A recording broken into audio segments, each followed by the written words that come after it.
안녕하십니까, 이진우입니다.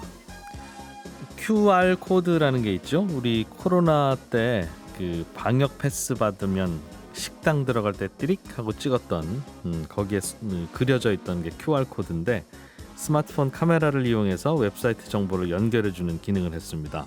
이 QR 코드라는 인식 시스템이 요즘에 바코드를 급격하게 대체해가고 있다는데요. 오늘 공부왕 이종훈 시간에는 지난주 바코드에 의해서 QR코드는 어떻게 발명됐고 지금 어떤 변화를 겪고 있는지 자세히 좀 들여다보겠습니다. 코로나 이후에 구글, 애플 같은 이런 미국의 빅테크 기업이 출퇴근과 재택근무를 병행하는 일명 하이브리드 근무 형태를 선택하고 있는데요. 테슬라의 최고 경영자인 일론 머스크는 주 40시간은 사무실에서 근무해라, 이런 원칙을 밝히면서 또 화제가 되고 있습니다. 오늘 트렌드 리포트 시간에 미국과 우리나라 IT 기업들의 재택근무에 대한 다양한 접근 방법, 그리고 현재 고민 등등 한번 자세하게 살펴보고 들어보죠. 손에 잡히는 경제 플러스 광고 듣고 시작합니다. 예, 오늘은 QR코드에 대해서, 지난번에 바코드에 대해서 배웠는데요. 아마 이게 진화한 게 QR코드인 모양입니다. 공부왕 이종훈 작가 나오셨습니다. 어서 오세요. 안녕하세요. 오늘은 QR코드를 공부해 오신 네. 모양이네요. QR코드는 이게 생긴 게 정사각형에 이런저런 얼룩무늬 들어있는 거죠? 네, 맞습니다. 바코드가 마치 그 피아노 건반처럼 생긴 거라면. 네. 그 QR코드는 정사각형이 각 모서리에 세 군데 들어가죠. 세 군데 들어간다고요? 네. 네모난 게 예. 또 들어가 있어요. 모양을 자세히 보시면. 그래요? 지금 꺼내서 보세요. 네. QR코드는 언제 누가 왜 만든 겁니까? 1994년에 일본에서 만들어졌어요. 일본의 자동차 부품 회사인 덴소라는 회사의 자회사인 덴소 웨이브에서 처음 만들었습니다. 덴소 웨이브가 QR코드를 만든 이유는 이 덴소라는 회사도 토요타의 자회사거든요. 네.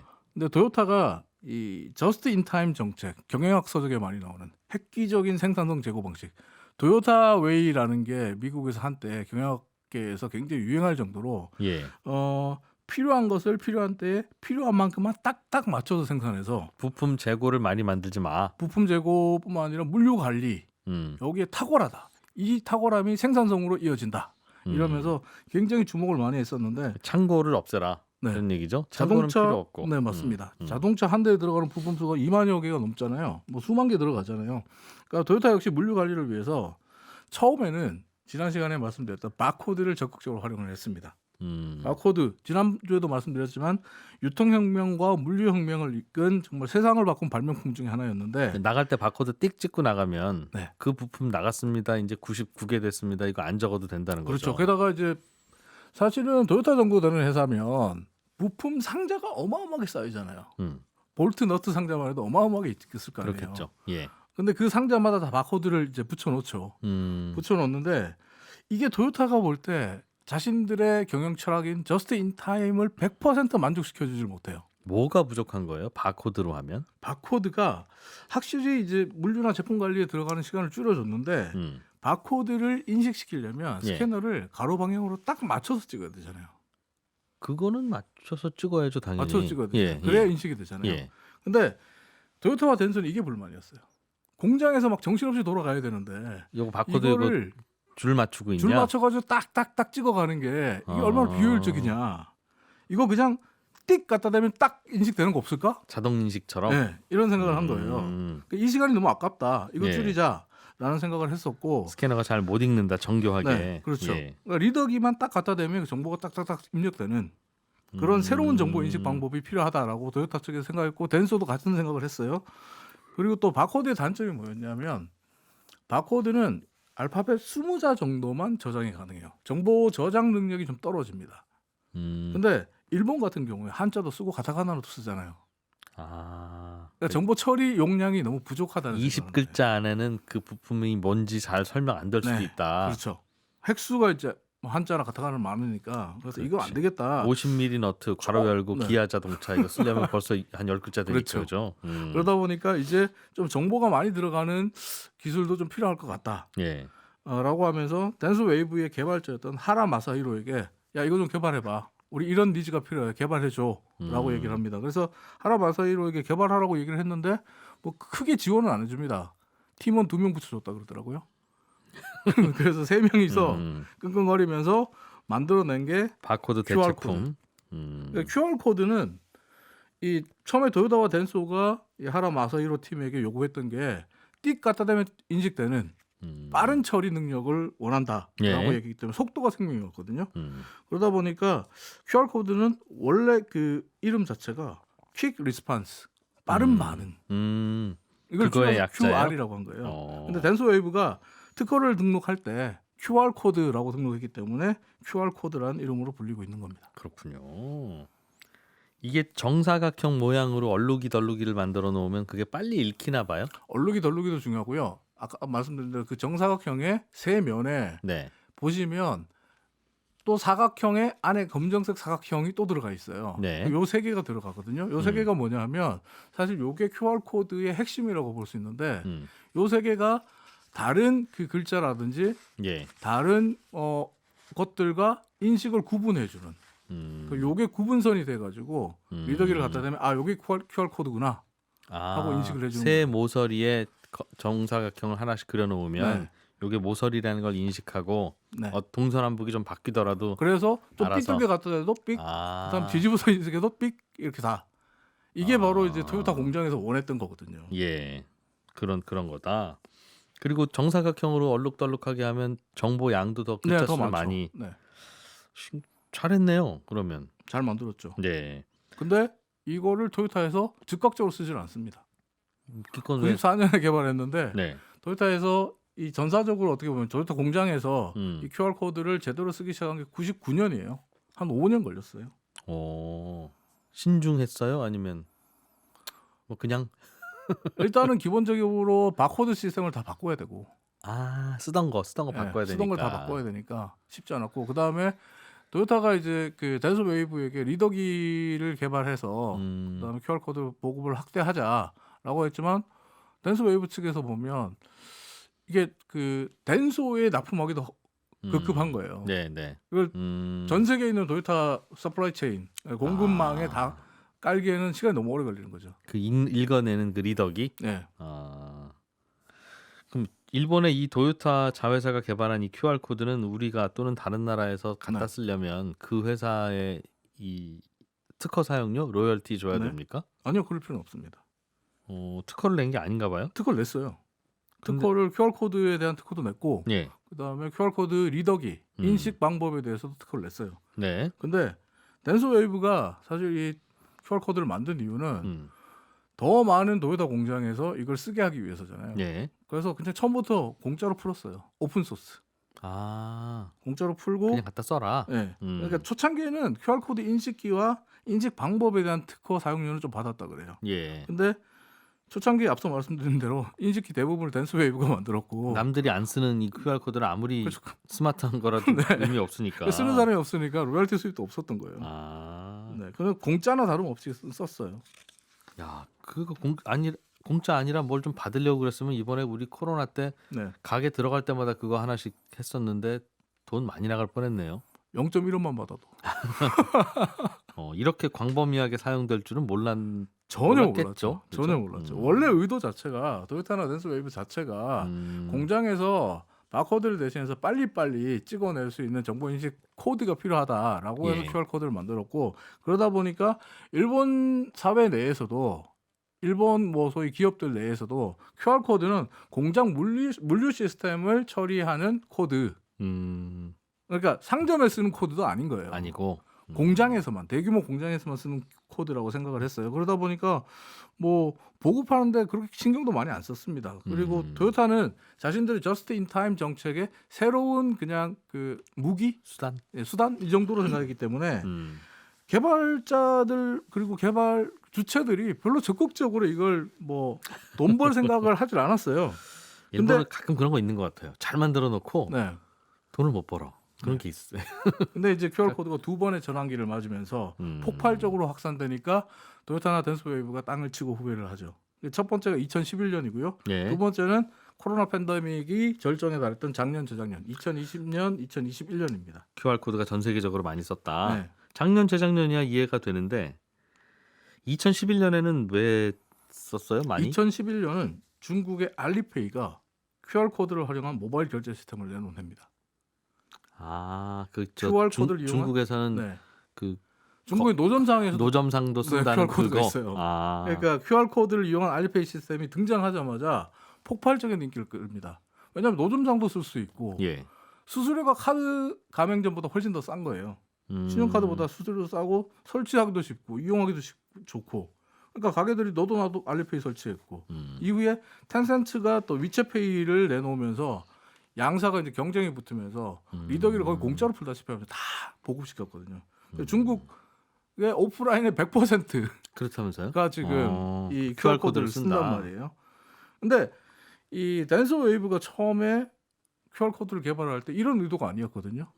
결제 시스템으로 쓸 거라고는 상상도 못한 거죠. 그렇죠, 그렇겠죠. 원래 자신들이 개발한 거는 그러니까 계산 처리에는 바코드 같은 기능인데 바코드가 사실 개발된 이후에 정말 많은 사람들이 개발자들이 바코드로 결제를 할 수, 돈을 지불할 수 있는 시스템을 좀 만들 수 없을까라고 고민했는데 바코드는 앞서 말씀드린 대로 정보 용량 처리의 한계 때문에 그게 안 됐거든요. 예. 근데 알리페이가 QR 코드를 가지고 사실 그 결제 시스템을 내놓은 거예요. 사실 근데 이거는 중국이기 때문에 가능했어요. 왜요? QR 코드는 치명적인 약점이 있거든요. 무슨 보안이 안 돼요. 보안이 굉장히 취약해요. 개인정보 보안이 굉장히 취약하기 때문에 이거 누가 받아가가지고 그대로 스캔하면 내 정보 다 빼갈 수 있어요. 그런데 어차피 중국은 개인정보 신경 안 쓰니까 그 당시에 중국은 2011년에 예. 그러니까 다른 나라들 같은 경우는 사실 예. 좀 엄두를 못 낼 일이었어요. 음. 개인정보 보호 문제 때문에. 예. 근데 어쨌든 인구 대국 중국에서 10명 중에 8명이 QR 코드를 쓰기 시작한 거예요. 그러니까 QR 코드가 단숨에 전 세계에서 10억 명이 쓰는 야. 굉장히 광범위하게 쓰이는 코드가 돼버린 거예요. 자동차 부품 회사가 부품 관리하려고 만들었던 게 이렇게 네. 번졌네요. 중국 같은 경우 2017년 기준으로 QR 코드를 앞선 모바일 결제액이 규모가 얼마나 되냐면 150조 위안, 우리 예. 돈으로 2경 6,073조 원. 지금 한 4경까지 바라본다고 하거든요. 세상에. 그러니까 덕분에 이제 중국의 QR 코드 관련 기업들은 특허료로 떼돈을 벌고 있습니다. 야, 4경원이면 4만 조인데요, 그죠? 0.01%로만 받았어도 4조 원이네요. 네. 와. 중국의 QR 예. 코드 관련 기업들은 예. 특허료로 돈을 버는데 댄서 웨이브는 한 푼도 못 벌어요 지금. 왜요? 중국 업체들은 어떻게 특허료를 받아요? 이게 원래 덴소가 만들어서 네. 공개했다면서요? 댄서 웨이브는 앞서 말씀드린 QR 코드 자체를 오픈 소스로 공짜로 풀었잖아요. 그리고 댄서 웨이브는 QR 코드 스캔 방법에 대한 특허를 갖고 있었는데 네. 이것도 거의 특허권이 만료된 상태에 가깝고, 그리고 댄서 웨이브가 갖고 있는 스캔 방법의 이렇게 특허 일부분을 중국 기업들이 교묘히 피해가지고 중국, 미국, 유럽, 심지어 일본에까지 특허를 냅니다. 원래 특허를 특허는 챙기고 있어요. 피해가면서. 네. 그러다 보니까 중국 발말신 공사라는 곳은 2011년에 이 특허를 미국, 중국, 유럽에 냈는데 2017년 한 해만 QR 코드 스캔 특허로 1,214억 원의 특허를 챙겨가고 있습니다. 그러니까 1년에 한 1,000억, 1,500억을 특허를 꼬박꼬박 챙기는 거예요. 그러니까 댄서 웨이브는 돈을 저는 못 버는데. 세상에. 그러니까 중국 내에서 루머가 그런 게 나왔어요. 한때는. 조만간 댄서 웨이브에서 특허권을 주장하면서 중국인 한 명이 QR 코드를 한 번 사용할 때마다 0.01위안을 사용료로 받을 가능성이 있다. 예. 이런 루머가 돌았어요. 근데 이거 어마어마한 돈이거든요. 중국에서 보면. 그렇겠네. 10억 명이 매일 뭐 한 3-4번, 5-6번 쓴단 말이에요.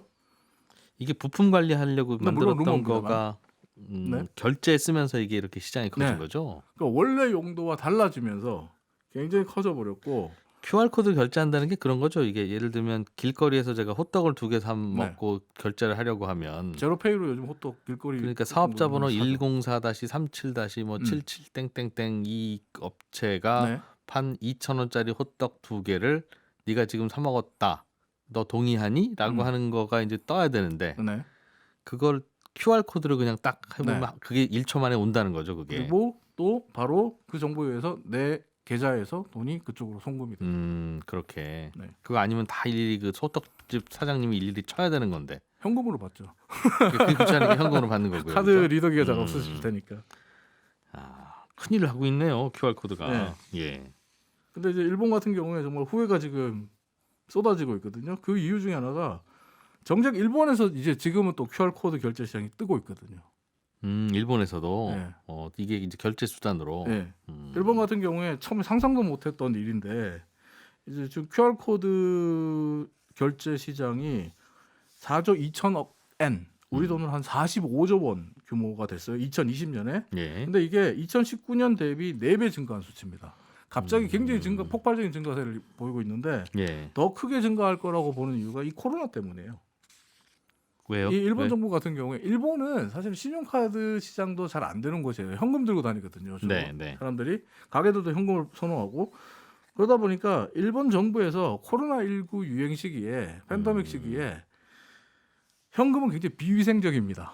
거기 세균이나 바이러스가 옮겨질 수 있습니다. 그러니까 전자 결제를 합시다. 라고 하면서 QR 코드 결제를 적극적으로 권장을 합니다. 신용카드를 또 갑자기 보급하기는 번거로우니까. 네. 그리고 예전에 일본이 이제 그 자신들이 만든 교통카드가 있거든요. 네. 그 교통카드를 많이 보급하려고 노력했었는데 사실 그 교통카드 때문에 실제로는 시카라는 교통카드 때문에 실질적으로 QR코드 결제 시장 도입이 일본 늦었는데 반대로 코로나가 커지니까 시카도 카드도 교통카드도 카드 들고 띡띡 찍는 게 비위생적이다. 네. 아예 접촉을 안 하는 QR 가지고 해라. 음. 라고 하다 보니까 먹히기 시작했고 여기에 앞서 말씀드렸듯이 중국 시장에서 성공 요인 그러니까 네. 수수료가 워낙 낮기 때문에 일반 뭐 신용카드사나 교통카드계의 이제 전자화폐 결제 시스템 수수료보다 훨씬 낮으니까 자영업자들이 QR카드 결제 시스템 도입에 주저할 이유가 없어진 거죠. 이게 수수료라는 게 그 가게마다 뭡니까 그 신용카드 읽고 네. 영수증 찌릭찌릭 나오고 하는 그 기계를 일일이 다 깔고 망을 연결하고 해야 되니까 네. 수수료가 비싼 건데. 네, 그렇죠. 그래서 맨날 자영업자분들은 수수료가 너무 비싸다, 좀 할인해 달라라고 카드 회사들은 안 된다라고 하고. QR 코드로 서로 빠르게 인식하면서 무선 통신으로 보내버리니까. 네. 그래서 사실 그 우리나 일본 같은 경우 또 미국 같은 경우는 그 근거리 무선 통신 NFC라고 하죠. 그러니까 예. 애플페이, 안드로이드페이, 삼성페이 이런 페이들을 또 스마트폰을 가지고 많이 썼는데 최근에는 이제 분위기가 좀 바뀌고 있는 상황입니다만 일본 같은 경우 지금 QR 코드가 성장하면서 NFC를 통한 페이 시장이 좀 위축될 가능성이 있다라고 이야기가 나오고 있고. 서로 경쟁이니까. 근데 이제 QR 코드 그럼요. 결제가 지금 인도에서도 굉장히 적극적으로 받아들이려고 하거든요. 이거 아마 중국, 인도 두 군데 먹으면 그러네요. 어마어마한 시장이 되거든요. 합쳐서 거의 30억 네. 인구. 그러니까 딱 하나 넘어야 될 산이 있습니다. 만 2, 3만 넘으면 QR 코드가 전 세계 적인 대세가 되지 않겠나 하는 전망들이 나오고 있습니다. 어디예요? 미국 미- 시장이. 미국은 QR 코드를 못 써요? 아니 쓸 수 있는데 예. 굳이 QR 코드라는 새로운 기술을 써야 될까라고 고민을 해왔죠. 미국 같은 경우는 왜냐하면 신용카드 시장이 워낙 발달돼 있잖아요. 그리고 NFC 기술을 이용한 애플페이나 안드로이드페이, 페이팔 같은 전자지갑 시스템도 잘 돼 있고 그러다 보니까 새로운 결제 방식, 낯선 결제 방식이 파고들기가 쉽지 않은데 2019년까지 나왔던 미국 내의 전자결제 시스템에 관련된 논문들을 보면 QR 코드는 미국에선 대세가 되기 어렵다는 그 의견들이 지배적이었어요. 근데, 비슷한 게 이미 깔려 있어서. 예. 근데 코로나가 이 의견을 지금 뒤집고 있습니다. QR 코드가 비접촉이라 그런가 봐요. 그렇죠. 그러다 보니까 페이팔 같은 경우도 지금 페이팔이 코로나 팬데믹이 QR 코드 채택의 촉매제가 될 거로 예상하고 굉장히 투자를 늘려가고 있거든요. 미국의 대형 약국 체인인 CVS 약국 8,200개 점포에 네. QR 코드 결제 시스템 설치해줬고 아마존을 비롯한 대규모 이제 온라인 쇼핑몰들도 그 전에는 QR 코드를 어떻게 주로 활용했냐면 온라인 전자 카탈로그로 많이 활용했어요. 예. 그러니까 웹 주소 나오고 QR 코드 찍으면 거기서 이제 카탈로그, 우리도 옷도 처음에 볼 수 그랬죠. 있고 상품들을 네. 다 자세히 볼 수 있는 거예요. 그 미국의 레스토랑들도 코로나가 터지고 나서 손으로 만지는 메뉴판을 없애버리고 QR 코드 메뉴판을 다 만들었어요. 요거 스캔하시면 메뉴판이 네, 당신 다 스마트폰에 보입니다. 뜹니다. 네. 그래서 이제 미국 소비자들이 이제 QR 코드 사용에 대한 거부감이 사라져가고 있어요. 점점 더 QR 코드가 친숙하게 다가오고 있는 거예요. 그래서 이제 미국에서 QR 코드가 인기를 끌고 대세가 되려면 시간은 걸리겠지만 조만간 혹은 언젠가는 또 하나의 대세로 떠오를 가능성이 크다. 이런 이야기들이 조심스럽게 나오고 있고 애플 역시 QR 코드 결제 시장에 대한 준비를 하고 있다는 얘기가 나오고 있습니다. 이렇게 보면 우리나라 역시 QR 코드 결제 시장이 앞으로는 더 성장할 가능성이 충분히 있다라고 볼 수 있겠죠. 그 말은 이제 휴대폰 배터리 떨어지면 결제 못 한다는 건데. 그죠? 그렇죠. QR 코드 결제 시장, 즉 QR 코드가 지금의 대세가 되는 데는 스마트폰의 등장이 결정적인 도움이었습니다. 그런데 이제 이게 대세가 되면 결국은 신용카드는 또 잘 안 쓰이게 될 거고. 그러면 현금을 갖고 다니든가 휴대폰 충전을 항상 제때제때 휴대폰 충전을 잘해야 되죠. 그리고 방역 패스라는 경험 때문에 우리나라 같은 20, 30대뿐만 아니라 5, 60대 중장년층들이 많이 이 익숙해졌죠. QR 코드가 익숙하다 보니까 거부감이 없다는 것도 우리나라에서 QR 코드 시장이 성장할 수 있는 가능성을 엿볼 수 있는 부분입니다. 공부왕 이종훈 작가였습니다. 고맙습니다. 감사합니다. 저는 잠시 후 2부에서 찾아뵙겠습니다. 테슬라의 창업자 일론 머스크가 또 화제가 되고 있습니다. 이분은 뭐 자주 화제가 되는 분이라서 화제가 되는 것 자체는 화제가 아닌데 최근에는 직원들에게 근무 시간과 관련해서 보낸 이메일이 또 입길에 오르고 있습니다. 일주일에 최소 40시간은 사무실에서 근무해야지 그렇지 않으면 직원 아니다라는 아니면 회사를 떠나라라는 내용이었다고 하는데요. 오늘 트렌드 리포트 시간에 IT 기업들이 재택근무, 직원들의 재택근무를 가지고 고민을 많이 하는 모양입니다. 이야기를 들어보죠. 미래사회 IT연구소 김덕진 소장님 어서 오십시오. 네, 안녕하세요. 반갑습니다. 김덕진입니다. 예. 그럼 보면 굳이 이렇게까지 얘기를 해야 되나 싶은. 대단해요. 제가 볼 때는 좀 억울해서 그런 거 아닐까 싶기도 하고. 예. 왜냐하면은 아시겠지만 일론 머스크가 정말 워크홀릭이잖아요. 예. 뭐 잠도 뭐 거의 공장에서 공장에서 잤잖아요, 몇 자고, 년간은. 네, 뭐 일주일에 뭐 100씩 뭐 말도 안 되는 시간 동안을 거의 일을 하는 사람인데 그래서인지 아니면은 지금의 상황을 더 이상 뭐 못 지켜보겠다 뭐 이런 건지 모르겠지만 어쨌든 지금 얘기하신 것처럼 테슬라의 직원들한테 일론 머스크가 이메일을 보냈죠. 그래서 일주일에 최소 40시간 각자의 사무실에서 근무해야 된다. 아니면 회사를 떠나야 된다. 뭐 이런 얘기 했고요. 우리는 재택근무 없어. 아니요. 정확하게 원격 근무를 하더라도 네.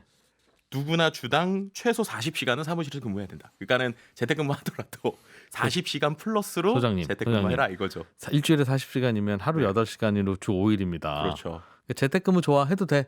퇴근하고 집에 가서 해. 이 얘기잖아요. 그 말은. 그렇죠. 그러니까 어떻게 보면 테슬라 이제 일론 머스크의 머리에서 나올 수 있는 생각이다. 뭐 이렇게 볼 수도 있을 것 같은데 그러면서 얘기하는 게 이제 실제 동료가 그러니까 거기서 말하는 사무실이 또 이렇게까지 또 얘기했어요. 사무실이 원격 사무실이 아니라 실제 동료가 근무하는 사무실을 가리킨다라고 얘기했고요. 쉽게 말하면 오프라인 공간을 이해한 실제 사무실에 와서 근무하는 것도 직급이 높은 임직원일수록 사무실에 나와서 존재감을 보여라. 뭐 이렇게 같이 얘기하기도 했습니다. 사장인 나도 2년간 공장에서 밤샜다 이 친구들아. 그렇죠. 얘기한 거예요. 네. 그래도 뭐 애플도 그렇고 구글도 그렇고 잘 나가는 IT 기업들은 다 재택근무 하는데요라고 반발할 수도 있었을 텐데. 그렇죠. 근데 거기에다가 또 겨냥하는 듯한 또 맥락의 메일을 같이 보냈어요. 뭐라고 그랬냐면 사무실 출근을 요구하지 않는 회사들이 있지만 그들이 신제품을 마지막으로 출시한 것이 얼마나 오래됐느냐 뭐 이런 얘기들을 하는 거예요. 그러니까 그 회사들이 그 모양이지. 그렇죠. 그러면서 이제 일론 머스크가 테슬라는 지구에서 가장 흥미롭고 의미 있는 제품을 생산한다. 이런 작업은 원격으로 이루어지지 않는다라고 하면서 본인의 이제 치적을 얘기하죠. 내가 공장에서 살다시피 안 했으면 테슬라는 일찍이 파산했을 것이다. 뭐 이런 얘기들까지 하게 됩니다. 테슬라의 문화는 야근이다. 주 120시간을 나는 했으니 너네도 어쨌든 오프라인으로 와라. 뭐 이러고 있다. 뭐 이렇게 볼 수 있을 것 같습니다. 근데 이게 재택근무를 허용하든가 하는 회사도 네.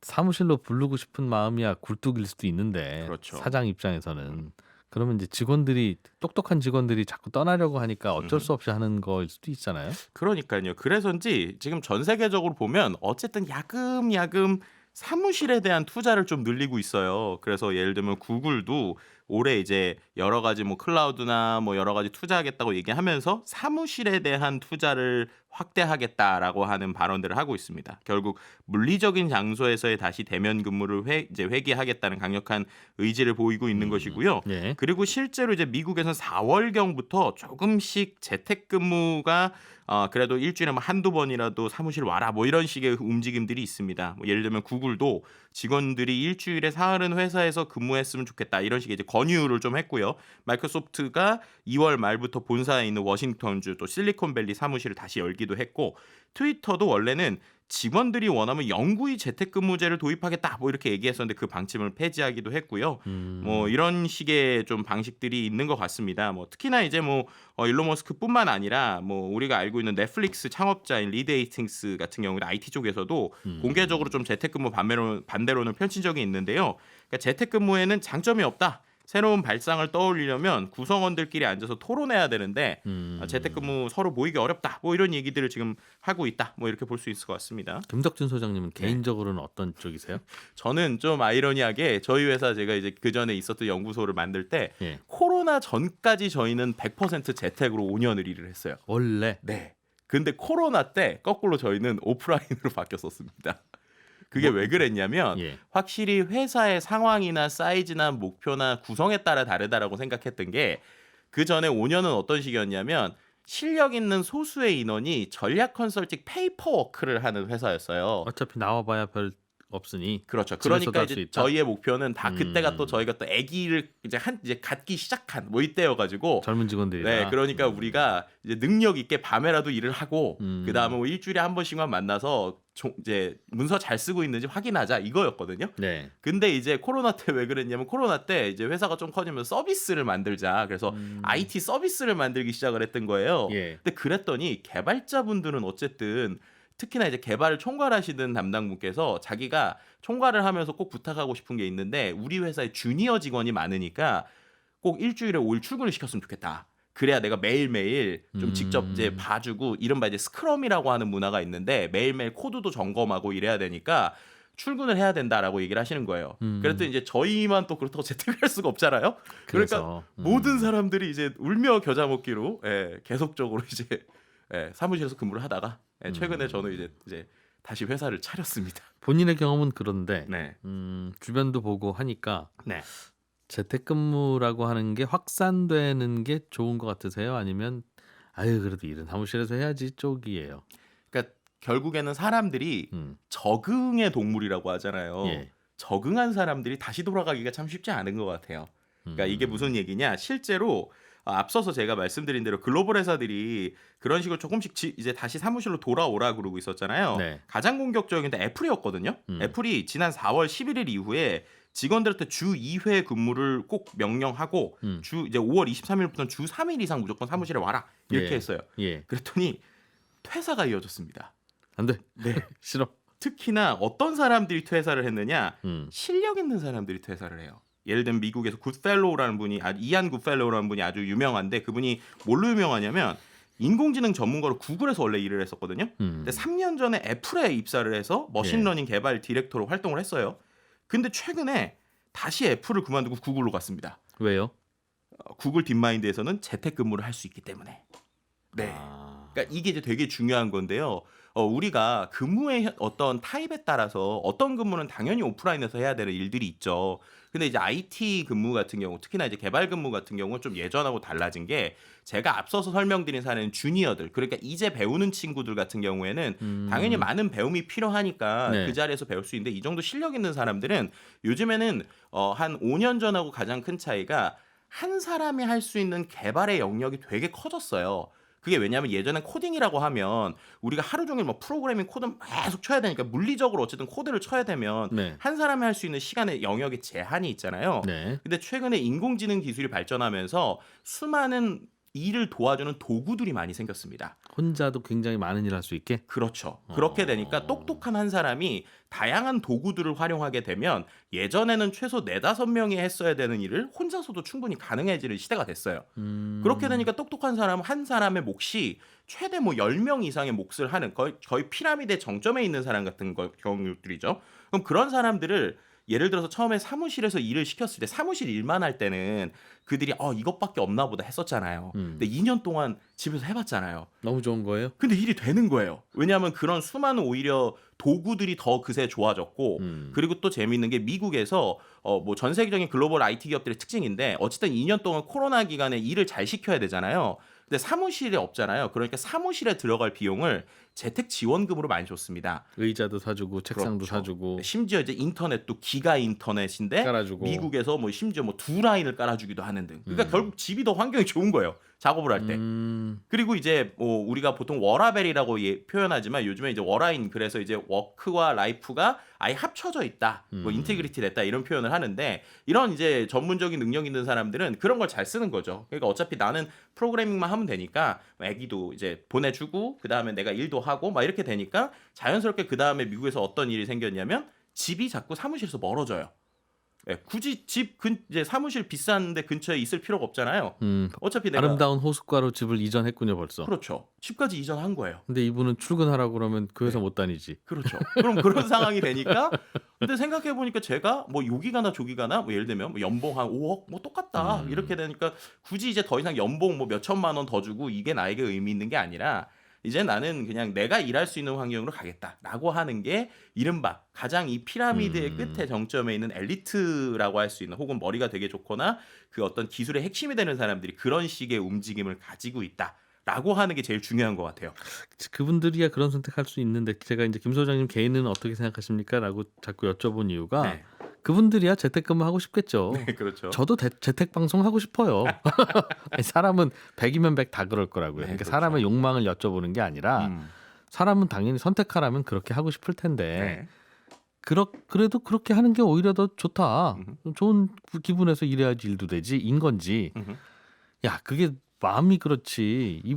안 나오면 이거 주니어들은 그럼 누구한테 배우냐. 시니어야 집에서 혼자 일할 수 있다고 쳐요. 그렇죠. 그럼 주니어들은 시니어 집에 가서 배울 수도 없고 이게 지속 가능한 건가? 아닌 건가? 그걸 잘 모르겠어서. 네, 저도 이제 말씀해주신 대로 이게 업무의 특징이나 어떤 사람들이 이제 어떤 직급의 형태에 따라 다른 것 같아요. 가장 대표적인 게 같은 IT 기업인데 우리나라에서도 이제 갈리기 시작을 했습니다. 우리가 이제 3N이라고 불리는 게임 회사들 있잖아요. NC소프트, 넥슨, 넷마블 같은 경우에는요. 6월 2일부터 전면 출근제를 시작했어요. 그런데 네이버와 카카오는 원격 근무를 다양한 형태로 만들기 위해서 뭐 메타버스 뭐 출근제를 뭐 실험을 해보겠다. 혹은 이제 뭐 한 달에 뭐 6개월에 한 번씩 내가 완전 재택을 했다가 또 이제 사무실에 왔다가 뭐 이런 형태를 고를 수 있게 하겠다. 이런 식으로 같은 IT 회사끼리도 좀 갈리기 시작을 합니다. 그래요? 게임 회사들은 다 출근이에요? 네, 그게 왜 그러냐? 그 게임 회사들이 앞서서 이제 그 일론 머스크가 지적한 것과 똑같은 불만을 가지고 있는 거예요. 예. 뭐냐면 게임이라고 하는 것들이 속도감 있게 그리고 한 번에 빠르게 움직여야 되는 게 중요한 거고 게임 회사는 운영보다는 신작을 계속 만들어내야 되는데 신작을 만들려면 당연히 한 분야가 아니라 개발, 뭐 기획, 디자인 등 분야 인력이 다 협력을 막 빠르게 해야 된단 말이에요. 근데 그런 상황에서 코로나19를 겪어보니까 직접 만나서 머리를 맞대고 논하는 것보다는 확실히 거리감이 느껴진다는 거죠. 줌 연결해야 되고. 그렇죠. 미리 그런 것도 예약해야 있지만 되고. 예를 들면은 우리가 말하는 이른바 스몰톡이라고 하는 게 있잖아요. 뭐 마찬가지로 이제 우리 송경제도 마찬가지죠. 송경제 이제 아침 방송 끝나면 다 같이 MBC 이제 1층에 있는 커피숍에 가서 막 떠들고 이것저것 대화하고 잡담하고 그러다 보면은 이 아이템 할까 뭐 이런 식의 이른바 스몰톡이라고 하는 분위기나 문화가 필요한데 네. 이 어떤 그 온라인 상에서의 근무의 최대 단점 중에 하나라고 저는 보는 건 이제 일은 잘할 수 있어요. 기능적인 펑셔널한 일은. 근데 그 외에 앞서 말씀드렸던 스몰톡 그러니까 우리가 뭔가 잡담도 하고 아이데이션도 하고 그러다가 반짝하고 떠오르는 것들 이런 것들은 쉽지 않다라는 것이죠. 그래서 재택근무하면 안 된다. 저는 이제 창의적인 일, 그러니까 이제 창의적인 것도 두 개로 나뉠 수 있는데 저는 조금 그렇게 생각해요. 그러니까 창의적인 일을 하는 사람들은 특히나 네. 이제 다양한 영역에 있는 사람들 합쳐서 일을 하는 사람들은 100% 재택은 어렵다. 뭐 최소한 뭐 일주일에 뭐 한두 번 정도는 가능할 수 있지만 3일 이상은 그래도 좀 이렇게 같이 이야기하는 시간들이 분명히 필요한 것 같다는 생각을 좀 가지고 있습니다. 재택근무는 토요일 일요일에 하는 거다. 아닙니다. 자꾸 저한테 자꾸 이렇게 저는 일론 머스크가 아니기 때문에 그게 아니라 주 5일 중에 뭐 이렇게 이제 뭐 며칠 정도 할 수 있고 뭐 하이브리드 정도 가능하지만 결국에는 많은 사람들이 일부를 제외하고는 오프라인으로 갈 수밖에 없는 구조가 될 것 같다는 생각이 들긴 합니다. 어떻게 될 것 같으세요? 한 그럼 3년 후쯤 되면 네. 지금 분위기 딱 잘 전해주셨는데 네이버 카카오는 원격 근무를 하는 쪽인 것 같아요. 네네. 재택근무를 하라고 막 직원들도 그렇고 아마 쉽지 않은 것 같고 게임 회사들은 일단 출근인데 네. 한 2, 3년 지나면 원격 근무가 주류가 되거나 아예 다들 원격 근무 해요 요즘엔 재택이에요. 이게 될 것 같으세요? 아니면 한 3년쯤 지나면 다 사무실로 다시 돌아올 겁니다. 쪽이세요? 저는 두 가지로 나뉠 것 같은데요. 음. 첫 번째로는 일반적인 그 우리가 말하는 주니어 레벨, 네. 주니어 레벨은 말씀하신 대로 사무실로 돌아갈 확률이 높아요. 실제로 설문을 보더라도 하나 좀 흥미로운 설문이 있는데 우리나라에서 이제 부동산 데이터 업체 알스케어 그리고 사람인에서 20대부터 50대 직장인을 2,625명을 대상으로 직장인 근무 환경 인식에 대한 설문을 지난 3월에 했거든요. 네. 근데 거기서 10명 중 4명이 오피스에 출근해서 지정 좌석에서 근무하는 게 좋다라고 얘기를 했고요. 그리고 그 외에 뭐 예를 들면은 다른 형태들에 대한 근무도 있지만 어쨌든 전반적으로 볼 때는 지정 좌석에서 또 하는 것들에 대한 로망이 있는 또 세대가 있어요. 예를 들면은 코로나 때부터 계속적으로 이렇게 대학교도 뭔가 이렇게 원격으로 하고 이런 사람들이 내 자리 그리고 내가 정규직이 됐다라고 하는 것들 이런 것들에 대한 그 보람은 있는데 중요한 건 한 5년 10년 일하다 보면 내가 어떠한 나도 쉬고 싶고 즐겁고 하고 이런 것들이 있잖아요. 그럼 거기서 또 두 레이어로 나눌 거예요. 하나는 정말 엘리트 아까 말했던 네. 그런 똑똑하거나 어떤 핵심이 되는 사람들은 뭔가 다양한 형태의 근무 방식이 바뀔 것 같습니다. 예를 들면 원격을 선호하는데 원격이 안 된다 그러면 네. 굳이 내가 개발을 하는데 한 회사에 머무를 필요가 있을까?라고 하면서 오히려 프리 에이전트라고 우리가 표현하죠. 다양한 업체에 어떤 발을 두고 일하는 이러한 사람들의 형태가 늘어날 것으로 보이고요. 중간 직급에서 아직 그렇지 못한 사람들, 그러니까 내가 완벽하게 어느 정도 실력이 돼서 밖으로 뛰쳐나가기는 실력이 아직 안 돼서 밖으로 뛰쳐나가기 좀 두렵지만 그래도 어느 정도 직급이 있는 사람들은 그래도 이러한 회사 문화에 따라서 조금 더 원격을 하는 쪽으로 옮겨갈 확률은 분명히 있는 것 같습니다. 그래서 이제 두 가지로 좀 나뉠 것 같이 보이고요. 그래서 이제 전반적으로 볼 때 이렇게 됐을 때 가장 문제는 인재의 부익부 빈익빈이 커질 것이다. 그러니까 어떠한 인재들도 똑똑한 몇 명은 자기가 원하는 대로 할 수 있는 문화가 더 만들어질 거고요. 그리고 IT 회사들도 그런 데들 지원할 수 있는 예를 들면은 소수의 그러니까 원격 근무를 지원하려면 그것도 회사의 규모가 커야 되거든요. 그러니까 이런 식의 좀 인재의 부익부 빈익빈이 커질 수 있다라는 거. 그 다음에 두 번째는 확실한 건 성과 관리는 더 타이트해질 수 있다는 거예요. 그렇게 되기 때문에. 예를 들면 예전에는 우리가 그냥 출근만 잘하면 어쨌든 이 사람이 성장하겠지라고 할 거지만 결국 이러한 그러니까 어떤 주니어 때는 회사에 있고 나중에 좀 실력이 되면 회사를 벗어나려고 하는 근무가 많아지면 한마디로 그 한 회사에 있는 시간이 줄어들 거잖아요. 그렇게 되니까 당연히 회사 입장에서는 초반부터 성과 관리를 이제 성과 위주로 아주 타이트하게 할 확률이 높다라는 거고요. 마지막으로는 좀 새로운 형태의 근무 방식들이 좀 나오지 않을까. 예를 들면은 저희가 최근에 하고 있는 뭐 이제 제가 이제 같이 하는 다오라고 하는 여기에서도 몇 번 말씀드렸지만 블록체인을 기반으로 해서 각자가 이제 자신들이 할 수 있는 영역의 일을 뭐 2시간 하고 3시간 하고 이렇게 되면서 기여한 만큼 돈을 물려받는 뭐 이런 형태들 좀 늘어나지 않을까 뭐 이런 예상들을 좀 해볼 수 있을 것 같습니다. 이제는 아침에 출근을 하는 분들께는 아직 성공 못 하셨나 봅니다. 그런 눈치가 가는 게 아닌가. 솔직히 저도 창업한 이유가 저희 애기 유치원 보내주려고 창업한 거예요. 그래서 좀 그렇기도 하고. 네. 주니어들이 피해를 입을 텐데. 그래서 최근에 주니어들을 위한 교육 프로그램들이 인터넷에서 상당히 많아지고 있어요. 유료로 오히려 밖에서 배우는 거죠. 있습니다. 미래사회 IT연구소 김덕진 소장이었습니다. 고맙습니다. 네, 감사합니다. 네, 손에 잡히는 경제 플러스 저희는 여기서 마무리하겠습니다. 저희는 내일 아침 8시 30분에 손에 잡히는 경제에서 또 인사드리죠. 자, 저는 여기서 인사드리겠습니다. 이진우였습니다. 고맙습니다. 더 깊고 더 재미있는 경제 이야기 이진우의 손에 잡히는 경제 플러스